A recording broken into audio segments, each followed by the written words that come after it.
সম্প্রতি WWE এর এক লাইভ অনুষ্ঠানে রোমান রেইন্স এমন এক কথা বললেন যা শুনে পুরো অ্যারেনা নিস্তব্ধ হয়ে যায়। একজন ট্রাইবাল চিফ, একজন মাল্টি টাইম চ্যাম্পিয়ন লাইভ ক্যামেরার সামনে হঠাৎ কান্নায় ভেঙে পড়লেন। কেন কাঁদছিলেন তিনি? তার শরীরে আসলে কি চলছে? আর ভক্তদের মনে যেসব প্রশ্ন জমেছিল, রোমানের চেহারা এত শুকনা কেন হলো, মুখের চোয়াল হঠাৎ এত ডেবে গেল কেন, আজকের ভিডিওতে সেই পুরো সত্যটাই জানবেন। সম্প্রতি WWE রয়ে রোমান রেইন্স উপস্থিত হন। সেদিন তার ডান হাতে দেখা যায় কালো রঙের একটি গ্লোভস, যা তার কবজি থেকে পুরো ডান বাহুর ওপরের অংশ পর্যন্ত ঢেকে রেখেছিল। তাকে সেই রাতে অনেক দুর্বল লাগছিল, মুখ শুকনা, চোয়াল ডেবে যাওয়া। এগুলো দেখে ভক্তরা উদ্বিগ্ন হয়ে পড়ে। ইন্টারনেটে ছড়িয়ে পড়ে একটাই প্রশ্ন, রোমানের হঠাৎ কি হয়েছে? ঠিক তখনই WWE তাকে এক বিশেষ লাইভ সেগমেন্টে নিয়ে আসে, যাতে তিনি নিজেই সত্যটা বলেন।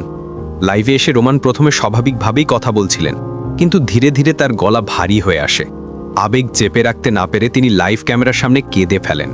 রোমান বলেন, আমি যখন WWE-তে প্রথম এসেছিলাম, কখনো ভাবিনি যে এত মানুষের ভালোবাসা পাব।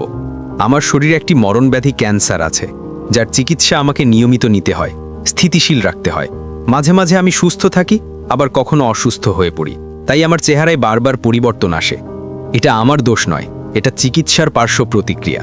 এরপর তিনি সেই কালো গ্লোভস সম্পর্কে বলেন, আপনারা যে আমার ডান হাতে কালো কাভার দেখেছেন, এটা শুধু লুক নয়, এটা আমার রক্তচঞ্চলকে সাপোর্ট করার জন্য, আমার চিকিৎসারই একটি অংশ। এই কথা বলতে বলতেই তিনি নিজেকে আর সামলাতে পারেননি। চোখের পানি ধরে রাখতে না পেরে কাঁদতে কাঁদতে তিনি বলেন, আমি বাঁচি বা মরি, আপনাদের ভালোবাসা আমি কোনোদিন ভুলতে পারবো না।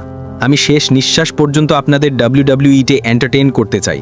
আপনাদের ভালোবাসা আর প্রার্থনা থাকলে আমি আরও অনেক দিন আপনাদের মাঝে থাকতে পারবো। তার এই আবেগী কথায় পুরো অ্যারেনা দাঁড়িয়ে তাকে সম্মান জানায়। অনেক ভক্তই চোখের পানি লুকাতে পারেনি। ভিউয়ার, ভিডিওটি কেমন লাগলো? যদি রোমান রেইন্সের প্রতি আপনার ভালোবাসা থাকে, তাহলে অবশ্যই চ্যানেলটি সাবস্ক্রাইব করুন, একটি লাইক দিন, আর আপনার অনুভূতি কমেন্টে জানাতে ভুলবেন না।